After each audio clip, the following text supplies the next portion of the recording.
As we are done with cladding load, in case you can't see the cladding load on the external beam, you just have to go to display menu, click on load assigns, then go to frame and click on apply. Click on OK. Now you'll be able to see the cladding loads on external boundaries. Now, as we know that top floor doesn't consist of any walls, so there shouldn't be any cladding load on that. So we have to remove the cladding load from top floor. Just go to the story 23, then select all the external beams. But before that, just make sure you have selected only one floor over here. If you can't see the floor tab, then you just have to go to display and click on undeformed shape. Now you will be able to see the one story. Now select all the external beams.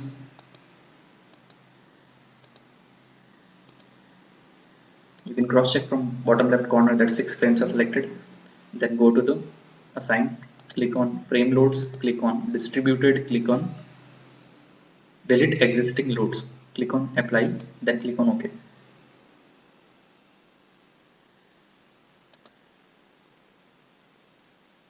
Once you're done with that, just go to base, click on OK. Now as we know that all the base joints are fixed, so select all of them, then go to assign, click on joints, click on restraint, then select fix, then click on apply.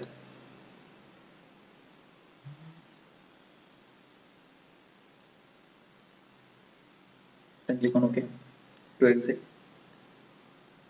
Now in case you were wondering that why my 3D view is looking like this, then I have done auto cladding before, which I'm gonna repeat the process. Just go to draw, click on auto draw cladding, click on use floors, then click on OK.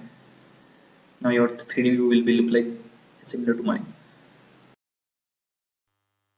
So as we are done with defining the material properties and section properties and drawing the beam, slab and column elements and assigning the live load and dead load to the building structure, the next thing we have to do is to assign the wind load to external cladding. For that you have to go to define and select the load patterns. Then you have to define a wind load, which I have already defined. So you just click on here, type here wind, then go to the type by draw down menu, just select wind, then go to auto lateral load, click as IS 875 1987, then click on add new load. Once you click on add new load, the new load will be added over here. Then go to the modify lateral load, and you can see here wind speed is denoted, which you have to fill from IS 875 part 3. Go to IS 875, scroll down to Indian map. Now you can see over here Bangalore region is shaded with blue color. So you can see over here this blue has wind velocity of 33 meter per second. So go to the ETABS and write down 33. Now the next thing is terrain category. Go to the IS code, and for terrain category you have to refer IS clause 5.3.2.1, which is over here. Okay, here are the terrain categories. So Bangalore lies in category 3 region, so go to the ETABS and put the value as category 3. Now structure class, go to the IS clause again, and for structure class our building's height is greater than 50 meter, so it will lies into class C structure. Here you can see. Now go to the ETABS, put the value as class C. Now the next thing is risk coefficient. For that you have to refer the table.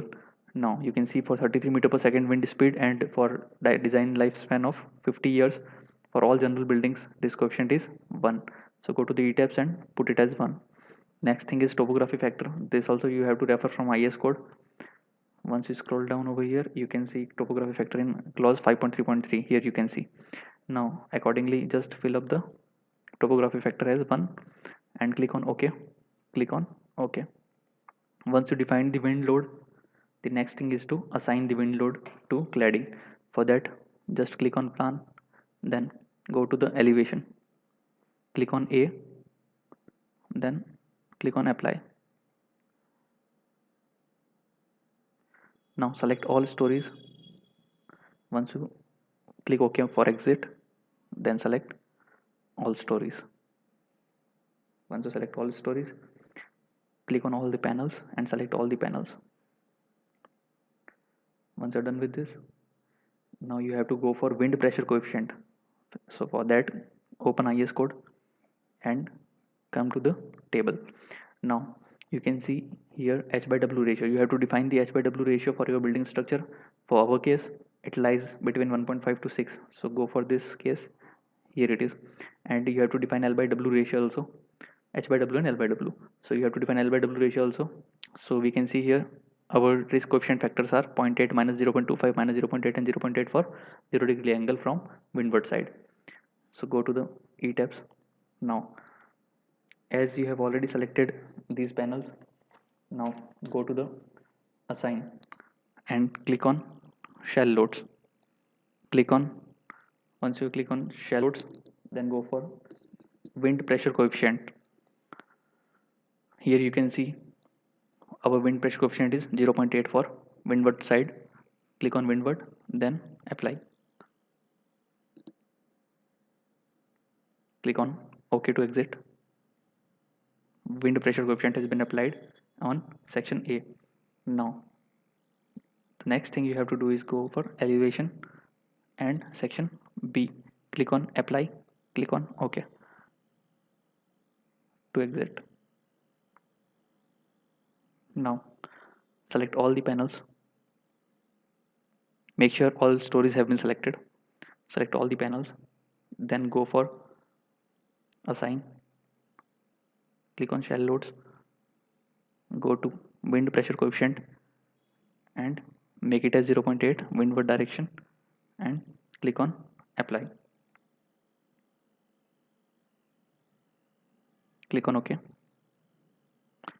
You can see for windward direction, just suppose wind is flowing from right hand side. For windward direction, section A is also facing the wind, and some part of section B is also facing the wind, which we can see over here. That's why we have selected again 0.8 and windward direction for this. Now click on plan, click on story 1, click on OK. Now opposite side of windward direction, that is side B from IS code, is also associated to section C and D for different stories. So we have to go for elevation and section D, click on apply or OK, then go for OK. Now select all the panels.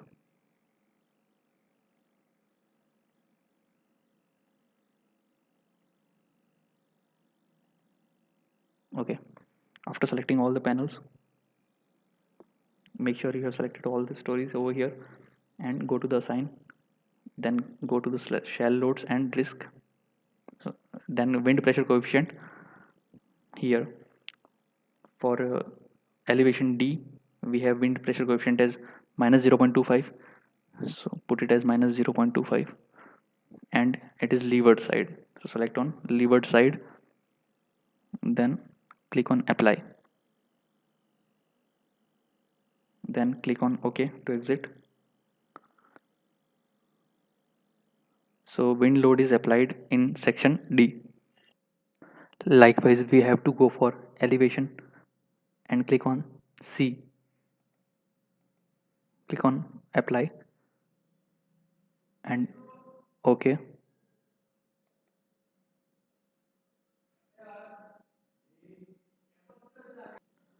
Okay, so click on shell loads. Click on all the shells. Make sure that all stories have been selected. Now go to the assign. Click on shell loads. Click on wind pressure coefficient. Select it as minus 0.25 and leeward side. Click on apply and OK. So wind load on sides A and B as per the IS code has been applied. Now go for the other two sides which have same wind pressure coefficient as minus 0.8. So go to the elevation. Now go to the section 1. Click on apply. Click on OK. Now select all the panels.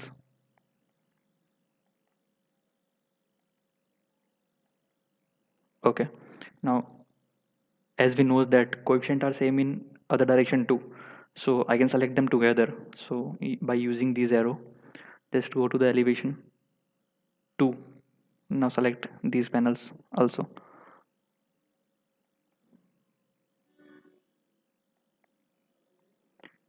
Once you're done with this, go to the elevation 3 and select them too.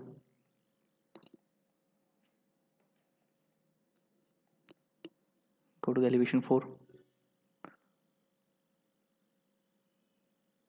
and select elevation 4 too.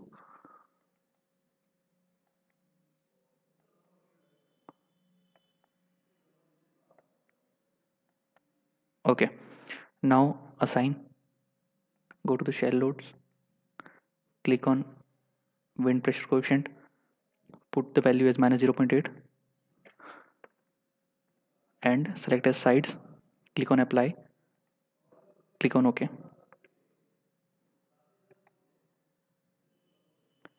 Now you can check the all the loads by seeing the plan view.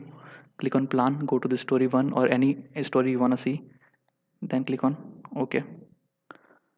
Now you can see all the wind loads we have applied. That's it. Now the next thing is to analyze and design, which we will see in the next segment. Okay, so as per now we have done with defining the material properties and section properties, and we have defined the load, and we have assigned the dead load, live load and wind load to the building structure. The next thing is to analyze this structure.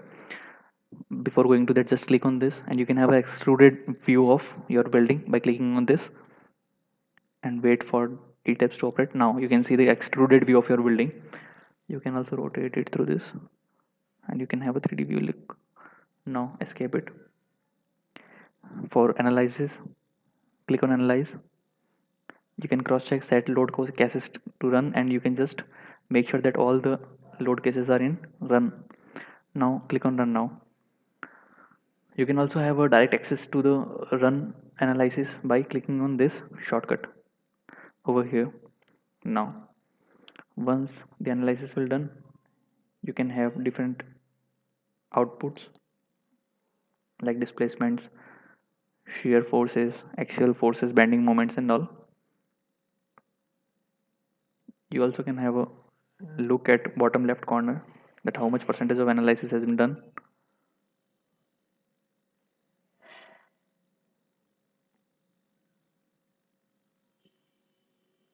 Okay, so once analysis has been done, you can just roam your mouse cursor over your building and just have a look at displacement values and can right click on anywhere to just get that section properties. Exit. Now you can have a look at other properties also. Go to the display, click on force stress diagram, and now you can have a look at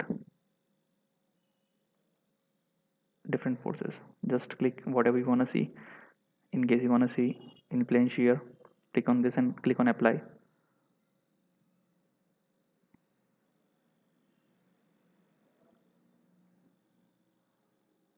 In case you want to see torsion, click on this and click on apply. You can have a torsion values.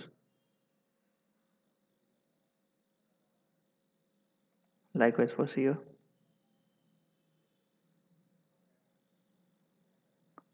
So make it to the in plane, click on OK.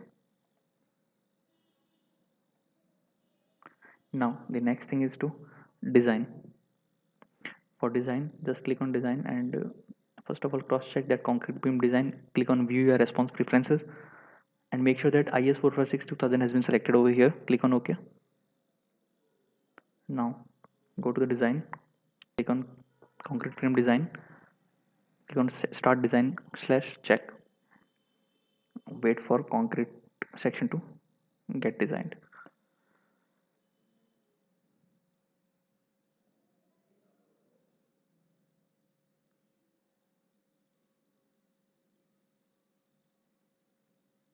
Software will automatically optimize the concrete auto select properties and will provide sections accordingly.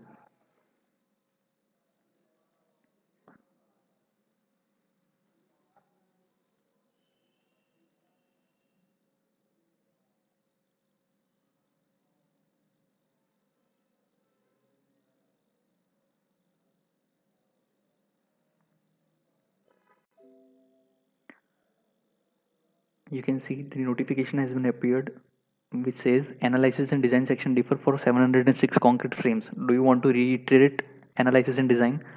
So the software uses the smallest section from auto select list. So in this case 706 might member get failed in design. So if you go for reiteration, software will assign the next greater section to these frames. So just click on yes.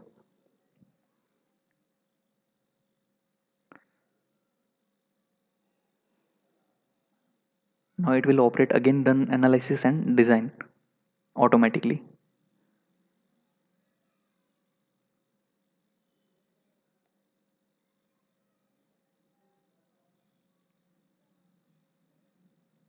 Once analysis is done, it will start designing.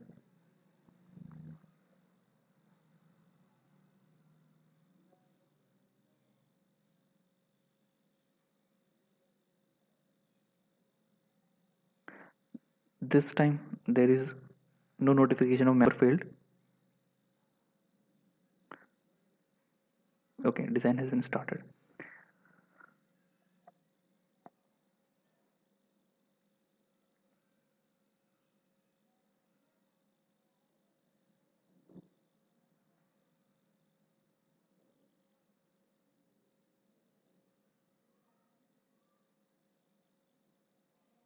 Okay, so this time there is no notification of failed member.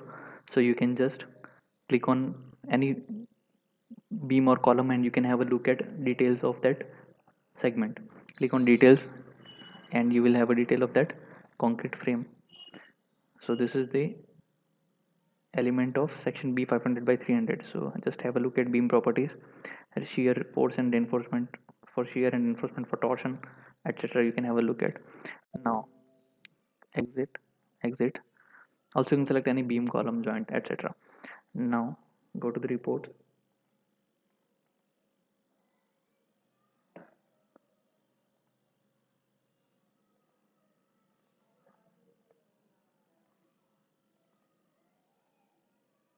You can have a look at project report of your complete analysis and design.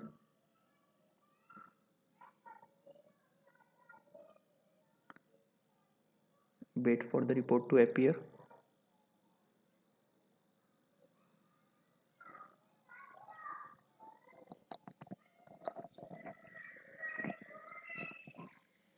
Here you go. All the data from starting to end you can have access from project report. All the data, all the tables, all the diagrams, whatever you want to see. Click on exit. So from defining to assign and analyze and to design, we have done all the necessary steps for designing the tall buildings. Thank you Skypi Labs for guiding me and thank you for watching.